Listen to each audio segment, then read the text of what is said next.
அல்லாஹு ஜல்ல ஷானுஹு தஆலா தனது அருள்மறை அல் குர்ஆனில் அல்லாஹ்வுடைய நாட்களை நினைவூட்டுங்கள் என்று சொல்லுகிறான். வதக்கிருஹும் பிஅய்யாமில்லாஹ், அவர்களுக்கு அல்லாஹ்வின் நாட்களை நினைவூட்டுங்கள். அல்லாஹ்வின் நாட்கள் என்றால் எது? அல்லாஹ் இந்த உலகத்தில் அதிகமாய் அருள் புரிந்த நாட்களையும் அல்லாஹ்வுடைய நாட்கள் என்று சொல்லலாம். அல்லாஹுவால் பெரும் பெரும் எதிரிகளெல்லாம் அழிக்கப்பட்டு அவர்கள் கருவறுக்கப்பட்ட நாளையும் அல்லாஹ்வுடைய நாள் என்று சொல்லலாம். எனவே இந்த உலக வரலாற்றிலே நடந்த மிக அதிகமாக நன்மைகள் நடந்த நாளையும் எடுத்து சொல்லுங்கள், மிக அதிகமாக தீமைகள் நடந்த நாளையும் நீங்கள் எடுத்து சொல்லுங்கள். அல்லாஹ்வுடைய நாட்களை நினைவு கூறுவது அடுத்தடுத்த நாட்களில் நம்மை புனரமைத்துக் கொள்ள, நம்மை செம்மைப்படுத்திக் கொள்ள அது உதவும் என்பது இந்த ஆயத்தில் விளங்குகிற கருத்து. அல்லாஹ் அருள் புரிந்த பாக்கியத்திற்குரிய நாட்களில் நாமெல்லாம் அறிந்திருப்போம். 10 நாட்களாய் ஒரு 3 முத்தான 10 நாட்கள் உண்டு.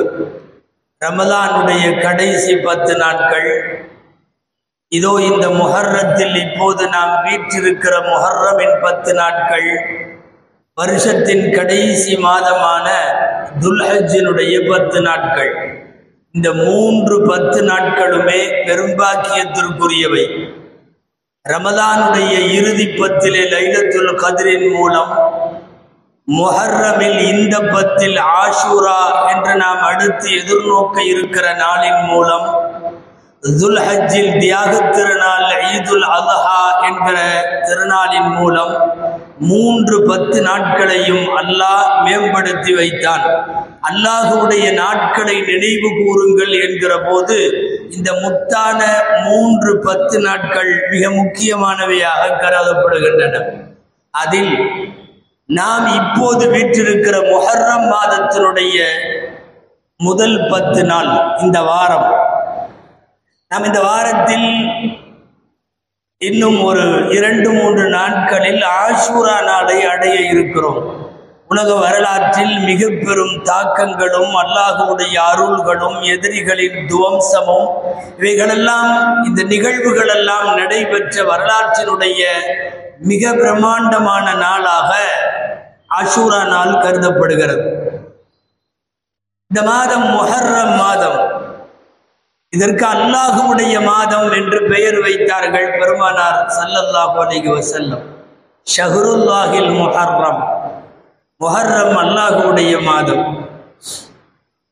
இந்த மாதத்தில் நாம் நின்று நினைவு கூறத்தக்க மிகப்பெரிய நிகழ்வுகளாக இந்த உலக வரலாற்றில் 2 நிகழ்வை சொல்லலாம். ஒன்று,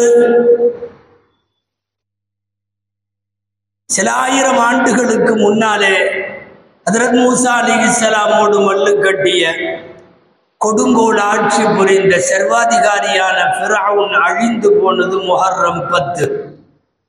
அந்த அடிப்படையில் வரலாற்றில் இந்த நாள் நீக்கமறு நிறைந்திருக்கிற நாள். மறுபக்கம் இந்த உம்மத்தில் மிகப்பெரிய துக்க நிகழ்வாக கருதப்படுவது பெருமானார் ஸல்லல்லாஹு அலைஹி வஸல்லத்தினுடைய திருப்பேரர் இமாம் ஹுசைன் ரலியல்லாஹு அன்ஹு அவர்கள் கோரமான முறையிலே கர்பலா போரில் அவர்கள் கொல்லப்பட்ட நாளும் இந்த ஆஷூரா நாள். இந்த 2ம் இதே மாதத்தில், அதுவும் இந்த வாரத்தில் நடைபெற்றது. ஆனால் ஆஷூரா என்கிற நாள் அது ஆதம் அலைஹிஸ்ஸலாம் காலத்திலிருந்து புனிதம் பெற்றது. வரக்கூடிய புதன்கிழமை இந்த ஆஷூரா நாள் எல்லா நபிமார்களின் காலத்திலேயும் அது போற்றுதலுக்குரிய நாள். ஆஷூரா நாளில் நாம் மட்டுமல்ல, முந்தைய ஷரியத்திலே உள்ளவர்களெல்லாம் நோன்பு வைத்தார்கள். ரமலான் கடமையாகுவதற்கு முன்னால் இந்த உம்மத்திற்கு கூட ஆண்டிலே ஒரு நாள் ஆஷூரா மட்டும் ஃபர்லாக இருந்தது. அதற்கு பிறகுதான் ரமதான் கடமையாக்கப்பட்டதற்கு பிறகு அது இன்றளவும் சுன்னத்தாய் உபரி வணக்கமாய் நீடிக்கிறது. ரமலானுக்கு முன்பு, கடமையாகுவதற்கு முன்பு ஆஷூரா தான் ஆண்டனுடைய பிரதான நாள். சரி, இப்படி பல்வேறு நிகழ்வுகள் நடைபெற்றிருக்கிற போது ஆஷூரா நமக்கு துக்க நாளா இல்லை சந்தோஷமான நாளா? ஏராளமான எதிரிகள் அழிக்கப்பட்டார்கள் என்ற வரலாற்றை படித்து பார்க்கிற போது முஸ்லிம் உம்மத்திற்கு அது சந்தோஷமான நாளாக இருக்க வேண்டும். மறுபக்கம் இந்த உம்மத்தில் பெருமானார் ஸல்லல்லாஹு அலைஹி வஸல்லத்தினுடைய அன்பு பேரர் ஹஜ்ரத் ஹுசைன் ரலியல்லாஹு அன்ஹு சுவன வாலிபர்களின் தலைவர் கொல்லப்பட்ட நாள் துக்கமாக கருத வேண்டும். துக்கமா அல்லது இது சோகமா என்கிற புரிதல்களுக்கு இடையில் மார்க்க அறிஞர்கள் சொல்லுகிறார்கள், இது துக்க நாள் அல்ல, அதற்காக கொண்டாடப்பட வேண்டும் என்கிற சந்தோஷ நாளும் அல்ல. இது இபாதத்திற்குரிய நாள். அந்த நாளிலே நோன்பு நோட்கலாம், அந்த நாளில் ஏழைகளுக்கு உதவி புரியலாம், அந்த நாளில் அல்லாஹ்விடத்தில் பிரார்த்தனைகள் புரியலாம், அந்த நாளில் தன் குடும்பத்தினருக்கு விசாலமாக செலவு செய்யலாம். அவ்வளவுதான். இதை தாண்டி ஆஷூரா கொண்டாட்டத்திற்குரிய நாள் அல்ல. அதே சமயம் இங்கே சில ஷியாக்கள் செய்வது போல இது துக்க நாளாக உடலிலும் மாறிலும் கன்னத்திலும் அறைந்து கொள்ளக்கூடிய நாளும் அல்ல. ஆஷூரா என்று சொன்னவுடன் அது ஹுசைன் ரலியல்லாஹு அன்ஹு கொல்லப்பட்ட நாள். எனவே அந்த நாள், அந்த மாதம் எல்லாம் சோகமானது என்பதை போல ஒரு கருப்பு ஆடை உடுத்திக் கொண்டு இதை சோகத்தினுடைய ஒரு நிறம் கொடுக்க முயற்சிப்பது தவறானது. மார்க்க அறிஞர்களின் பார்வையில் அது நம்முடைய கொள்கை கோட்பாடுகளுக்கு எதிரானது. அப்படி ஒரு சோக நாளாக முஹர்ரமை, ஆஷூராவை கொண்டாட வேண்டிய அவசியம் இல்லை. ஹஜ்ரத் ஹுசைன் ரலியல்லாஹு அன்ஹு கொல்லப்படுவதற்கு பல்லாயிரம் ஆண்டுகளுக்கு முன்னாலே ஆஷூரா இருந்தது. ஆஷூரா புனித நாளாக இருந்தது. மதீனத்தில் மண்ணிற்கு பயணம் புறப்பட்ட பெருமானார் ஸல்லல்லாஹு அலைஹி வஸல்லம் மதீனாவிலே போய் ஆஷூரா நோன்பு வைக்க சொல்லி அவர்களும் வைத்து உம்மத்தை வைக்க சொன்ன நாளிலே இருந்து சற்றேறக்குறைய 50-60 வருஷத்துக்கு பிறகுதான் ஹுசைன் ரலியல்லாஹு அன்ஹு கொல்லப்படுகிறார்கள். எனவே ஹுசைன் ரலியல்லாஹு அன்ஹு கொல்லப்பட்டதற்கு பிறகு ஏற்பட்டதல்ல ஆஷூரா. எனவே ஆஷூரா என்பது சோக நாள் அல்ல. வரலாற்றில் சொல்ல போனால் மகிழ்ச்சிக்குரிய ஏராளமான செய்திகள் ஆஷூராவில் நடைபெற்றது. அமர்ந்திருக்கலாம், ஹஜ்ரத் ஆதம் அலைஹிஸ்ஸலாமை அல்லாஹ் படைத்தது ஆஷூரா என்று வருகிறது. அவர்களின் தௌபா ஒப்புக்கொள்ளப்பட்டது ஆஷூரா என்று வருகிறது. வெள்ளப்பெருளையத்திலே இருந்து நூஹ் அலைஹிஸ்ஸலாமையும் அவர்களோடு விசுவாசம் கொண்டவர்களையும் அல்லாஹ் ஒரு பெருவெள்ளத்திலே இருந்து கப்பலிலே காப்பாற்றியது ஆஷூராவுடைய நாள் என்று வருகிறது. இருள்களுக்கிடையில் மீனின் வயிற்றில் சிக்கிக் கொண்ட யூனுஸ் அலைஹிஸ்ஸலாம் மீண்டும் அந்த வயிற்றிலே இருந்து வெளிப்படுத்தப்பட்டு அவர்கள் மீட்டெடுக்கப்பட்டது ஆஷூரா நாள் என்று இருக்கிறது. சூனியக்காரர்களுக்கும் மூசா அலைஹிஸ்ஸலாமுக்கும் ஏற்பட்ட ஒரு மிகப்பெரிய மோதலில் மூசா அலைஹிஸ்ஸலாம் வென்றெடுத்த நாளும் ஆஷூரா நாள் என்று வருகிறது. இதற்கெல்லாம் மேலாக ஒரு மிகப்பெரிய பனு இஸ்ரவேலர்கள் என்கிற ஈமான் கொண்ட கூட்டத்தை கூட்டிக் கொண்டு செங்கடலுக்கு சமீபமாய் போன மூசா அலைஹிஸ்ஸலாமுக்கு கடல் பிளந்து வழிபட்டு அவர்களை கரை ஏற செய்ததும் ஃபிரௌன் மூழ்கடிக்கப்பட்டதும் இதுவெல்லாம் நடைபெற்றது ஆஷூரா நாள். வரலாற்றின் வழி நெடுகிலும் ரட்சிக்கப்பட்ட நாள், அல்லாஹுவின் பாதுகாப்பு பெற்ற நாள், நல்லடியார்கள் கரை சேர்க்கப்பட்ட நாள் என்றெல்லாம் வருகிறது. ஒரு சில அறிவிப்புகளில் இப்படியும் காண கிடைக்கிறது, அல்லாஹுவால் படைக்கப்பட்ட இந்த துன்யாவில் முதல் மழை பொழிந்தது ஆஷூரா நாளில் தான். முதல் மழை.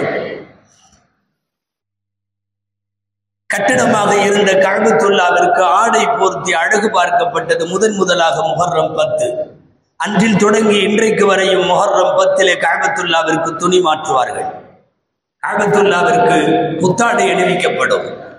இது எல்லாமே முஹர்ரம் 10 ஆஷூரா நாளில் கடந்த காலங்களில் நடந்தவை, இப்போதும் நடப்பவை, இனி கியாமத்து வரைக்கும் ஆஷூரா இப்படிப்பட்ட புனிதங்களை தாங்கிய நாள். ஒரு ஷரியத்திலே இல்லை, நிறைய ஷரியத்துகளில் ஆஷூரா என்பது ஆக புனிதமான நாளாக கருதப்பட்டிருக்கிறது. எனவே ஆஷூராவிற்கு கொண்டாட்ட அடையாளம் வர்ணம் பூசுவதும் தவறு. மறுபக்கம் அது சோகமான நாள்.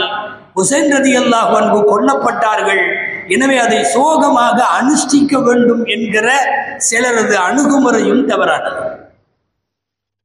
உண்மைதான், ஹஜ்ரத் ஹுசைன் ரலியல்லாஹு தஆலா அன்ஹு அவர்கள் பக்தாத் அருகே இருக்கிற கர்பலா மைதானத்தில் அவர்கள் கொல்லப்படுகிறார்கள். எம்பெருமானார் ஸல்லல்லாஹு அலைஹி வஸல்லம் வஃபாத்தாகி ஏறக்குறைய 50 ஆண்டுகளுக்கு பின்னாலே ஹஜ்ரத் ஹுசைன் ரலியல்லாஹு தஆலா அன்ஹு அவர்கள் போரிட்டது ஆட்சிக்கு வர வேண்டும் என்பதற்காக அல்ல, நாடு பிடிக்க வேண்டும் என்பதற்காக அல்ல, நான் ஒரு பெரிய தளபதி என்று உயிர்களை கொல்லுவதற்கு புறப்பட்ட ஒரு பழிவாங்கும் பயணம் அல்ல. சர்வாதிகாரத்தை எதிர்த்து போராடினார்கள், கொடுங்கோல் ஆட்சியை எதிர்த்து போராடினார்கள். மக்கள் தேர்ந்தெடுக்காமல் அவர்களாக முடிசூட்டிக் கொள்ளுகிற அந்த போர் தான் கர்பலாவினுடைய போர். போர் ஒரு மிகப்பெரிய காவியம். எம்பெருமானார் ஸல்லல்லாஹு அலைஹி வஸல்லத்தினுடைய அடுத்த தலைமுறை வம்சத்தினர் அத்தனை பேரும் ஹுசைன் ரலியல்லாஹு அன்ஹுவோடு இருக்கிறார்கள். ரொம்ப சுருக்கமாக சொல்லுவதானால், பெருமானார் ஸல்லல்லாஹு அலைஹி வஸல்லமுடைய திருப்பேரர் ஹுசைன் ரலியல்லாஹு அன்ஹுடைய குடும்பம் ஒட்டு மொத்தமாக கொல்லப்பட்ட நாள். எல்லாம் கொல்லப்பட்டார்கள். உடல் நலம் சரியில்லாமல் போரிலே பங்கேற்காமல் கூடாரத்திலே படுக்க வைக்கப்பட்டிருந்த ஸைனுல் ஆபிதீன் ரலியல்லாஹு அன்ஹு அவர்கள் மட்டும்தான், அவர்கள் ஒரே ஒருவர் மட்டும்தான் அந்த குடும்பத்திலே இருந்து தப்பித்தவர்கள். ஸைனுல் ஆபிதீனை தவிர எல்லாரும் போய்விட்டார்கள். ஸைனுல் ஆபிதீன் ரலியல்லாஹு அன்ஹு அவர்களுடைய சொந்த பெயர் அலி இப்னுல் ஹுசைன் ரலியல்லாஹு அன்ஹு. அவர்கள் ஒருவரை வைத்துத்தான் இந்த உலகத்தில் இன்றைக்கு வரையும் ஹுசைன் ரலியல்லாஹு அன்ஹுடைய வம்ச தொடர்ந்து வந்து கொண்டிருக்கிறது.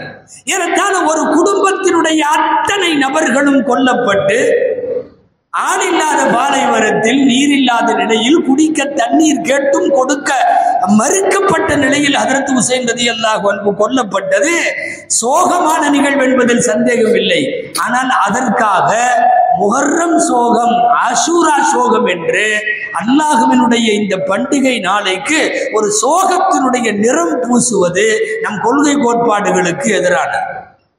நாம் அழுத்தமாக தெரிந்து வைத்திருக்க வேண்டும். அஹ்லு சுன்னத் வல் ஜமாஅத் என்று சொல்லுகிற சுன்னத் வல் ஜமாஅத்தினுடைய உலகம் முழுக்க வாழுகிற சுன்னத் வல் ஜமாஅத்தினுடைய அகீதா கொள்கை கோட்பாடு என்ன தெரியுமா? ஹுசைன் ரலியல்லாஹு அன்ஹுவை யாரெல்லாம் கொன்றார்களோ அவர்கள் மீது அல்லாஹ்வின் சாபம் உண்டாகட்டும். யாரெல்லாம் கொல்லுவதற்கு ஐடியா கொடுத்தார்களோ, ஆலோசனை சொன்னார்களோ அவர்களின் மீதும் அல்லாஹ்வின் சாபம் உண்டாகட்டும். யாரெல்லாம் அந்த கொலைக்கு, படுகொலைக்கு உதவியாக இருந்தார்களோ அவர்கள் மீதும் அல்லாஹ்வின் சாபம் உண்டாகட்டும். இந்த செய்தியை கேள்விப்பட்டதற்கு பிறகு ஹுசைன் ரலியல்லாஹு அன்ஹுவின் படுகொலையில் யார் சந்தோஷப்பட்டார்களோ அவர்களின் மீதும் அல்லாஹ்வின் சாபம் உண்டாவதாக என்பதுதான் சுன்னத் வல் ஜமாஅத்தினுடைய அகீதா. அது வரலாற்றில் மறக்க முடியாத ஒரு சோகமான நாள் என்பதில் சந்தேகம் இல்லை. ஆனால் மறுபக்கம் அதே சுன்னத் வல் ஜமாஅத்தினுடைய கொள்கை கோட்பாடு ஆஷூரா இதனால் சோக நாள் அல்ல, முஹர்ரம் மாதம் இதனால் சோக மாதம் அல்ல. நமக்கு தெரியும், எந்த ஒரு மரணத்திற்கும் 3 நாளைக்கு மேல் துக்கம் அனுஷ்டிக்க மார்க்கத்தில் அனுமதி இல்லை. அது மனைவியாக இருந்தால் கணவனுடைய துக்கத்திற்கு 4 மாதம் 10 நாட்கள் வரை துக்க காலமாக எடுத்துக்கொள்ளலாம். இதை தவிர உலகத்தில் யார் இறந்தாலும் 3 நாளைக்கு மேல் துக்கம் அனுஷ்டிப்பதற்கு மார்க்கம் அனுமதி தரவில்லை.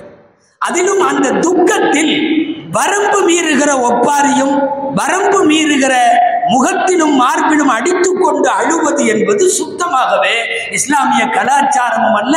அது இஸ்லாத்தினுடைய சாயம் கூட அதன் மீது பட முடியாது.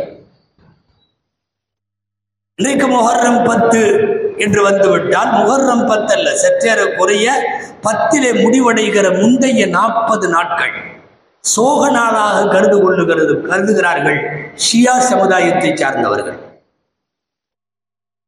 40 நாளும் எந்த நல்ல காரியமும் நடக்காது. அதிலும் குறிப்பாக முஹர்ரம் 10 உசைன் ரலியல்லாஹு அன்ஹு கொல்லப்பட்ட நாளில்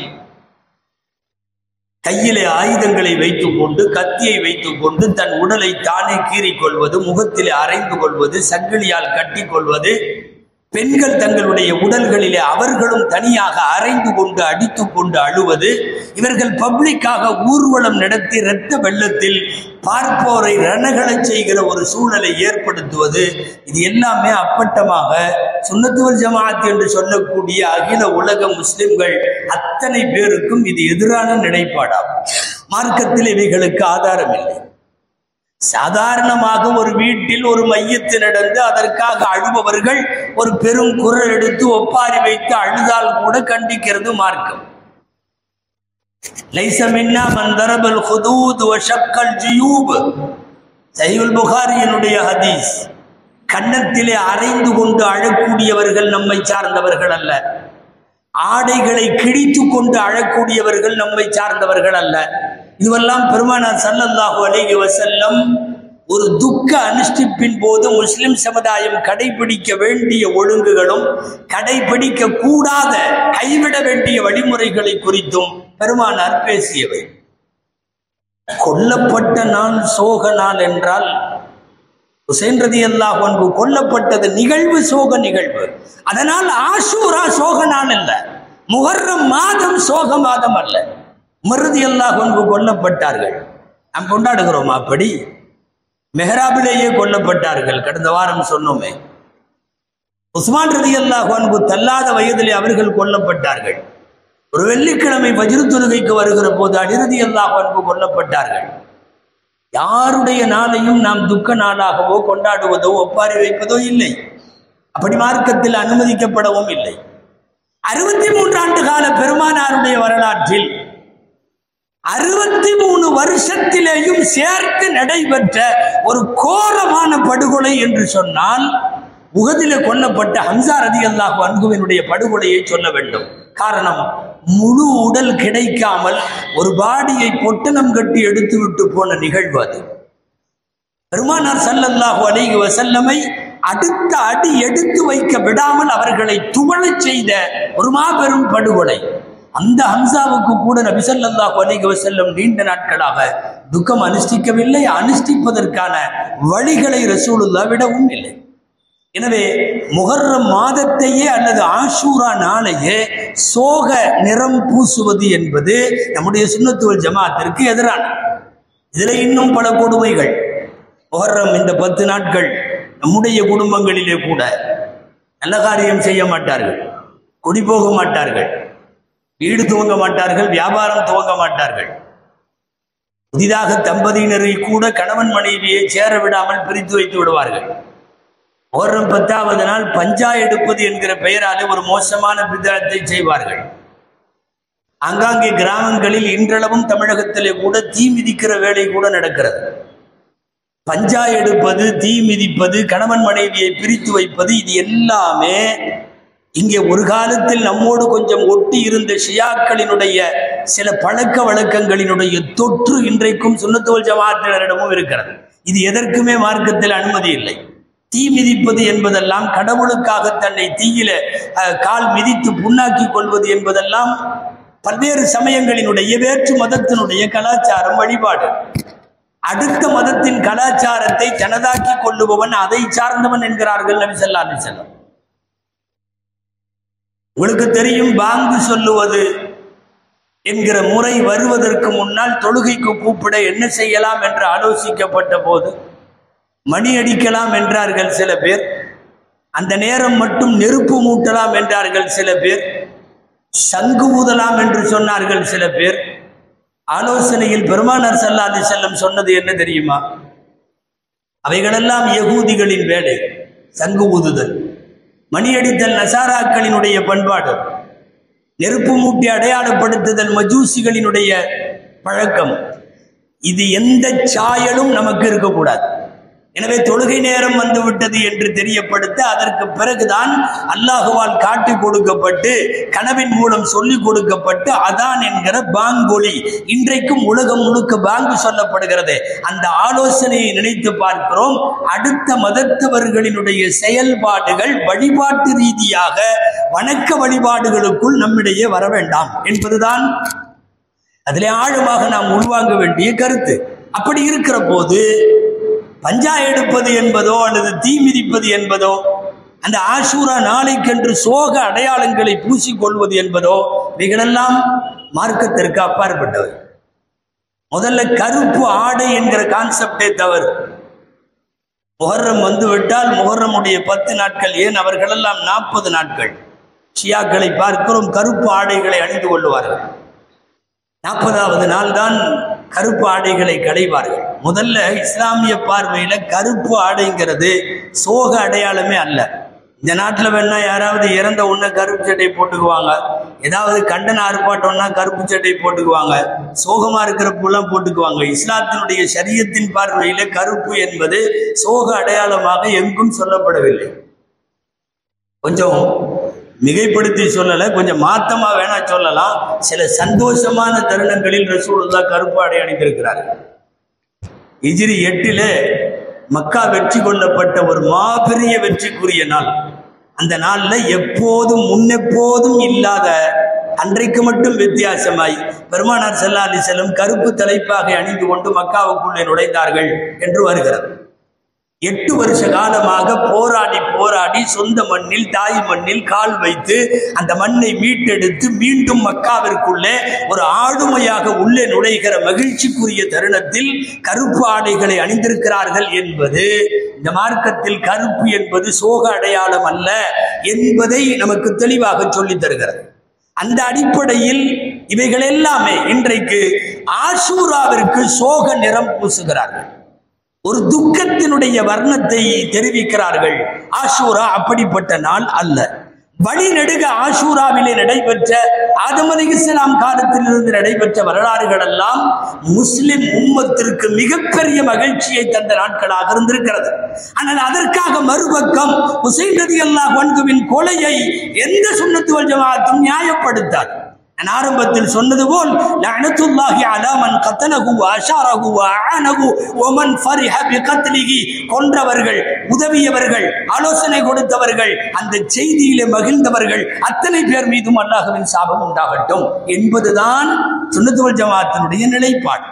சரி, ஆஷூரா நாளை நோன்பு வைத்து நன்றி செலுத்துகிற நாளாக கொண்டாடுவதற்கு காரணம் ஒன்றுதான். இந்த உலகத்தின் தன்னை கடவுள் என்று சொன்ன மிகப்பெரிய கொடுங்கோலனாக இருந்த ஃபிரௌன் அழிக்கப்பட்டார். சற்றேறக்குறைய 3500 வருஷத்திற்கு முன்னால் 6 லட்சம் பேரோடு களமிறங்குகிறார்கள் மூசா அலைஹிஸ்ஸலாம். எதிரிலே கடல், பின்னாலே வந்த மூசாவை நம்பி வந்தவர்களும் சொன்னார்கள், காலா சஹாபு மூசா இன்னா லமுத்ரகூன், நாமெல்லாம் மூழ்கிடுவோம். மூசா அலைஹிஸ்ஸலாம் இறை நம்பிக்கையிலும் உறுதியிலும் தளராமல் உறுதியோடு சொன்னார்கள், கல்லா இன்ன மஅய ரப்பி சயஹ்தி, மூழ்கி போவோம் என்று சொல்லாதீர்கள். கல்லா இன்ன மஅய ரப்பி சயஹ்தீன், என்னோடு என் ரப் இருக்கிறான், அவன் வழிகாட்டுவான் என்கிற போது கடல் பிளந்து வழிவிட்டு ஒரு மாபெரிய சர்வாதிகாரி உள்ளுக்குள்ளே நுழைந்த நாள். எனவே ஆஷூராவை ஒரு மிகப்பெரிய வரலாற்று நிகழ்வை கொண்டாடுகிற வகையில் நாம் அன்றைக்கு நோன்பு நோக்கிறோம், நன்றி செலுத்துகிறோம். இந்த ஆண்டினுடைய முதல் மாதத்தினுடைய 10வது நாளை பாக்கியத்திற்கும் பரக்கத்திற்கும் உரிய நாளாக கருதுகிறோம். எம்பெருமானார் ஸல்லல்லாஹு அலைஹி வஸல்லமுடைய வார்த்தை, அஃதலு ஸியாமி பஅத ஷஹ்ரில்லாஹி பஅத ரமலான் ஷஹ்ருல்லாஹில் முஹர்ரம், ஸியாமு ஷஹ்ரில்லாஹில் முஹர்ரம், ரம்ஜானுக்கு பிறகு ஆகச் சிறந்த நோன்பு என்பது ஆஷூராவுடைய நோன்பு. ஷஹ்ரில்லாஹில் முஹர்ரம், ரம்ஜானுக்கு பிறகு ஆகச் சிறந்த நோன்பு என்பது ஆஷூராவுடைய நோன்பு, முஹர்ரம் மாதத்தினுடைய நோன்பு. அஃதலு ஸலாத்தி பஅதல் ஃபரீதத்தி ஸலாத்துல் லைல், உலகத்திலே ஃபர்லான தொழுகைக்கு பின்னால் ஆகச் சிறந்த தொழுகை தஹஜ்ஜுடைய தொழுகை. இந்த 2 வரியும் நபி ஸல்லல்லாஹு அலைஹி வஸல்லம் சொல்லி தந்த வார்த்தை. அந்த அடிப்படையில் மதீனாவிலே நோன்பு வைத்த யூதர்களை பார்த்து ஏன் வைக்கிறீர்கள் என்று கேட்க, அல்லாஹ் மூசாவையும் இஸ்ரவேலர்களையும் காப்பாற்றிய நாள் என்று அவர்கள் சொல்ல நாங்கள் அதற்கு மிக தகுதியானவர்கள் என்று சொல்லிவிட்டு அப்போதுதான் ஸல்லல்லாஹு அலைஹி வஸல்லம் முஸ்லிம்களுக்கு உத்தரவிட்டார்கள், சூமு ஆஷூரா வகாலிபு ஃபீஹில் யஹூத், நீங்களும் ஆஷூராவிலே நோன்பு வையுங்கள், யகூதிகளுக்கு கொஞ்சம் மாறு செய்யுங்கள். எப்படி மாறு செய்வது? அவர்கள் 10 நோன்பு வைக்கிறார்கள், நீங்கள் 9 10 வையுங்கள். அடுத்த ஆண்டு நான் உயிரோடு இருந்தால் நானும் 9வது நாளும் சேர்த்து நோன்பு வைப்பேன் என்று சொன்னார்கள் பெருமானார் ஸல்லல்லாஹு அலைஹி வஸல்லம். அடுத்த ஆண்டு அவர்கள் உயிரோடு இருக்கவில்லை. அப்போ பிறை 9 10 ரமலானுக்கு அடுத்தபடியாக ஆகச் சிறந்த நோன்பு. ஒரு ஆண்டுக்கான பாவங்கள் மன்னிக்கப்படுவதற்கு நாயகத்தால் உத்தரவாதம் தரப்பட்ட நோன்பு இன்ஷா அல்லாஹ் வரக்கூடிய செவ்வாய்க்கிழமையும் புதன்கிழமையும். ஒருவேளை செவ்வாய் வைக்க தவறினால் புதனும் வியாழனும் ஆக பிறை 9 10 அல்லது 10 11 ஆஷூரா நாள் வரக்கூடிய புதன்கிழமை அந்த நோன்பு வைப்பது அண்ணல் ஸல்லல்லாஹு அலைஹி வஸல்லம் அவர்களால் வலியுறுத்தப்பட்ட சுன்னத்தாகும். அல்லாஹ் ஜல்ல ஷானுஹு தஆலா பிறந்திருக்கிற புதிய முஹர்ரம் இஸ்லாமிய புத்தாண்டு 1446 ஒட்டுமொத்தமாக உலகத்தில் வாழ்கிற எல்லா முஸ்லிம்களுக்கும் அமைதியையும் சுபிட்சத்தையும் ஆஃபியத்தையும் பரக்கத்தையும் தரக்கூடிய சீர்மிகுந்த மாதமாய் செம்மையான ஆண்டாய் அல்லாஹ் இந்த ஆண்டை ஆக்கி அருள்வானாக. ஆமீன். வஆகிரு தஅவானா அனில் ஹம்துலில்லாஹி ரப்பில் ஆலமீன்.